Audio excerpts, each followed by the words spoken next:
қала күнін қауым болып тойладық.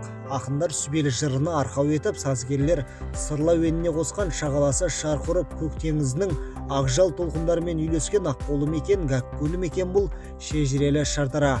Жыл сайын қазан айының орта шенінде дәстүрлі түрде аталып өтетін қала күні атаулы мереке жайлы жазбас бұрын өткен тарихқа аз кем шолу жасап өткенді жөн көрдік. Шардара қаласы 1968 жылы ресми түрде құрылып, қала статусын иеленді. Қазақ КСР жоғарғы кеңесі президиумының 1968 жылғы 9 тамыздағы номері 11-02 7 жарлығымен аудандық бағыныстағы қала атауын алды. Шардара көне парсы тілінен аударғанда 4 қақпа деген мағынаны білдіреді.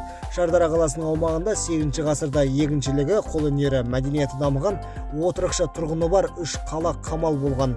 Бірінші Ақтөбе, екінші Ақтөбе, Жаушығым төбе 1959-68 жылдары Сырдария кенті аталып кетті. Шардара қаласының күнін атап өту қазан айының 19 мен 22 күндер аралығына жоспарланды. Еліміздің болашағы жастарымыз болғандықтан жас ұрпақтың салауатты өмір салтын ұстануы еліміздің болашағының кепілі екендігі анық. Халқымыздың айнымас бірлігінің, тату тірлігінің арқасында Шардара қаласы жасарып, сәні мен салтанаты келіскен, бүгінгі заманға сай келбетке ие болуда. Біз баршамыз аймағымыздың тарихымен, дәстүрімен, сүйікті қаламыздың көркем келбетімен мақтанамыз. Бүгінгі мереке өткеннен өнеге алу, бабалардан қалған бай мұра мен асыл құндылықтарымызды ертеңгі ұрпаққа аманаттау.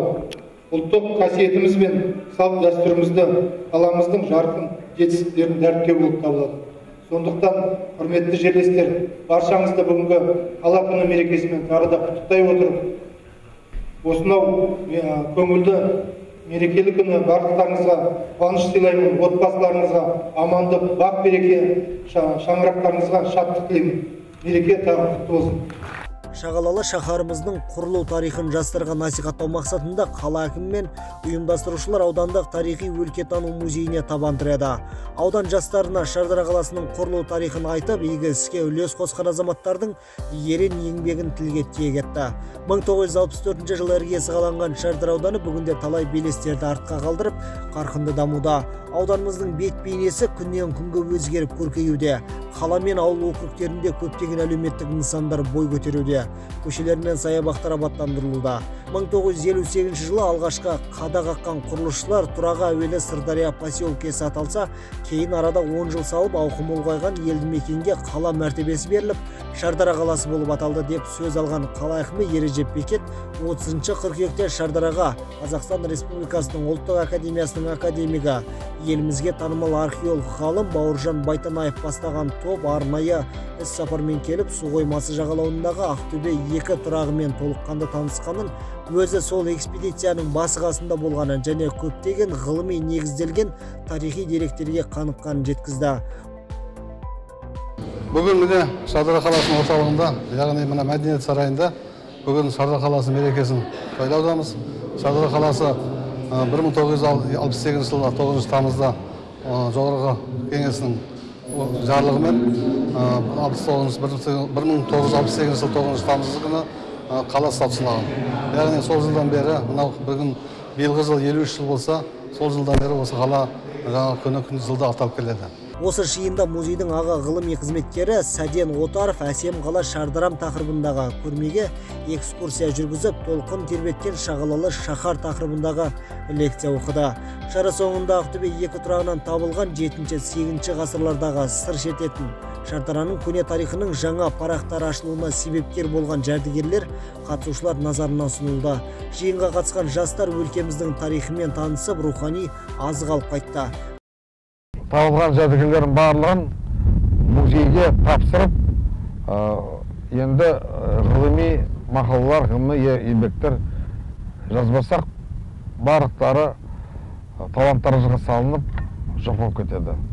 Сол себепті негізгі біздің мақсатымыз осындай мәдени мұра ескерткіштерін сақтап, халыққа жеткізу. Түркістан облыстық музей қызметкерлері келіп осындағы зерттеу жұмыстары жүргізуде. Сондықтан қазіргі таңда мына біздің осы бұл да біздің жаңа ғалымдардың айтуы бойынша, ғалымдардың осы жерде зерттеу айтуы бойынша, зерттеулер бойынша, әлі де болса жаңағы жаңа бұл табылып жатқан заттардың өзі 7-8 ғасырдағы заттар болып табылып жатыр. Яғни біздің қаламыздың, ауданымыздың осы үлкен су қоймасының асты үлкен ескі қалашық болып есептеліп отыр.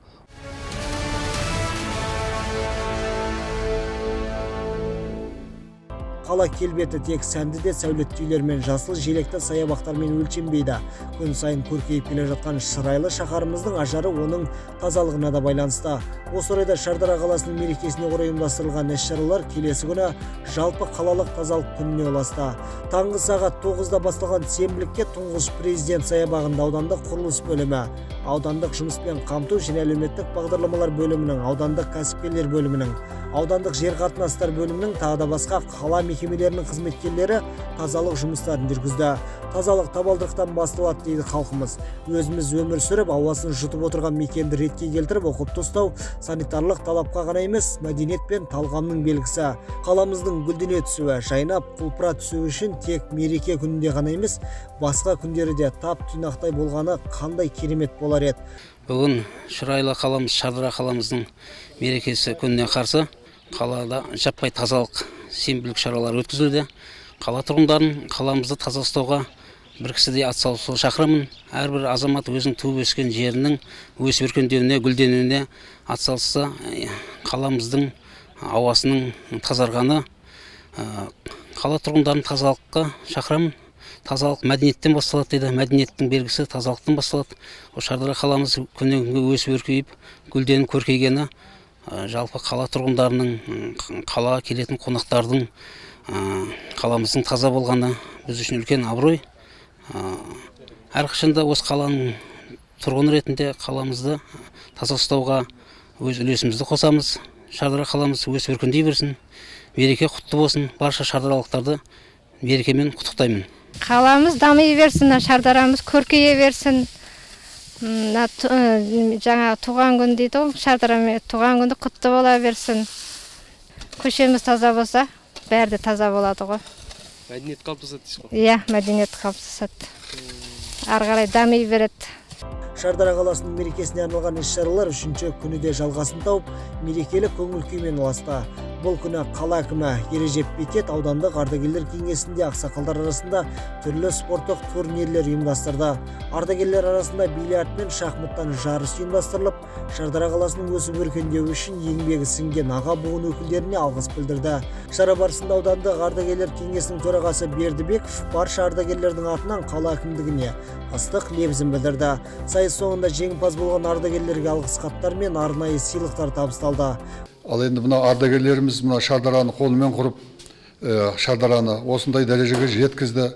Міне соны ескере отырып, қала әкімі Ережеп ардагерлерге арнайы бильярдтан, шахматтан жарыс өткізіп берейін деп жатыр. Осында ардагерлеріміз жиналып, осы екі жарысқа қатысайын деп жатыр.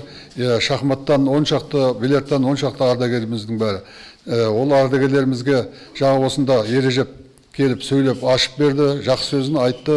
Ал енді мынау ардагерлеріміздің еңбегін әр уақытта ескереміз, ескеріледі. Бүгін енді жарыс сәтті өтсін. Ал енді мынау барлық шардаралықтарды, қаласының тұрғындарын мынау ардагерлердің атынан шын жүректен құттықтаймыз. Шардарамыз көркейіп келе жатыр.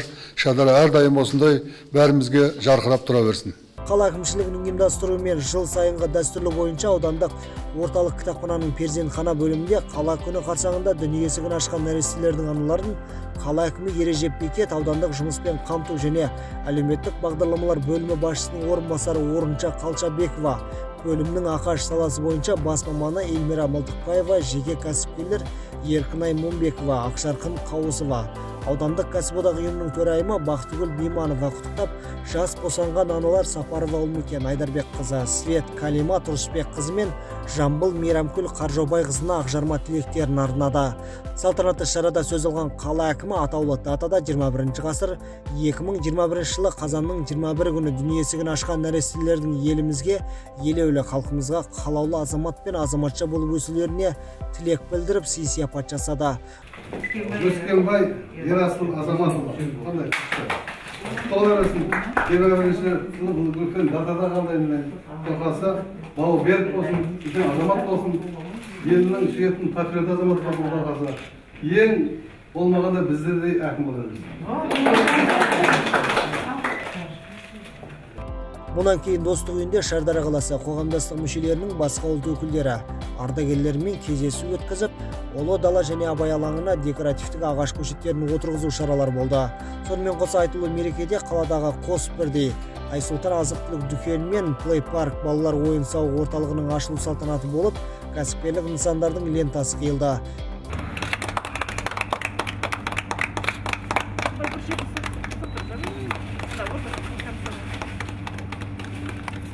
Биылғы пандемияның бәсеңдеуіне байланысты жалпы қаланың тұрғындарын бүгінгі мерекемен жинап осы мәдениет сарайында құттықтау жұмыстарын жүргізіп жатыр. Жалпы қалада үлкен ауқымды жұмыстар атқарылды. Биылдың өзінде 35 көшеге орта жөндеу жүргізілді. Одан бөлек 9 көшеде жарықтандыру, 4 көшеде аяқ жол салу, одан бөлек мынау орталық көшелерге желілік саябақтар салынып, су барқыттар салынған. Және де жаңағы несін қаламыздың мынау жаңағы ағаштар егу, жаңағы одан бөлек жаңағы ойын-сауық орталықтар балалардың және балалар алаңшасы, спорттық алаңшалар, одан бөлек мынау көпқабатты үйлерде кондоминиум өткізу жұмыстары жүргізіліп, ауқымды жұмыстар атқарылып жатыр. Осының барлығы біздің қаламыздың көркеюіне, абаттандыруына осындай жұмыстар жүргізіліп жатыр. Қаламыз жылдан жылға көркейіп, өркендеп келе жатыр. Мына облыс аумағындағы ең шалғайдағы қала болғанымен қаламыз келешектегі туризм орталығына айналып, қаламыз үлкен қалаға айналады деп отырмыз. Сондықтан міне бүгінгі осы мерекені пайдалана отырып, жалпы Шардара халқын, Шардара ауданының қонақтарын бүгінгі мерекемен тәуелсіздіктің 30 жылдық қарсаңындағы қала күні мерекесімен шын жүректен құттықтаймын. Барлықтарына, отбасына амандық, дендеріне саулық тілеймін. Жалпы қала мерекесі құтты болсын. Шардара қаласының құрылған күні екен, сол күніміз жарқырап, гүлде жайнап, мына жастар аман болсын, өссін, өнсін. Мына ауданның әкімі, қаланың әкімдері, Құда қаласа, үлкен белестерден көріне берсін, дәукейсін, облыс әкіматқа балсын, жағдайлары жақсы болсын, өсіріп отқан бала шағасының қызығын көрсін. Мереке қарсаңында мүмкіндігі шектеулі жандарға да мерекелік дастархан жайылып, құрмет көрсетілді. Қала күніне арналған мерекелік іс-шаралар Абай мәдениет сарайында қала күніне арналған туған қалам атты концерттік бағдарламамен қорытыланбақ. Қалада еңбекқор, елін сүйетін азаматтар өмір сүруде. Бүгін қала күні өтіп жатыр. Менің ойымша өте шара жақсы. Себебі халықтың көңіл күйі керемет. Өткен кеткенді білдіретін жақсы тілектер сөздер айтылды. Қойылған концерттерде тек қана кейінгі қазіргі әндер емес, бұрынғы белгілі композиторлар мен ақындардың әндері орындалды. Біз Шардараның көркейіп келе жатқанына көзіміз жетіп куә болып жүрміз. Сәулетті, сәнді орталыққа айналып келе жатыр. Болашақта да осылай жарқырай беретініне сенімдіміз. Біз ағаларға сенеміз, кейінгі жастарға сенеміз, қаламыз өркендеп өсе береді.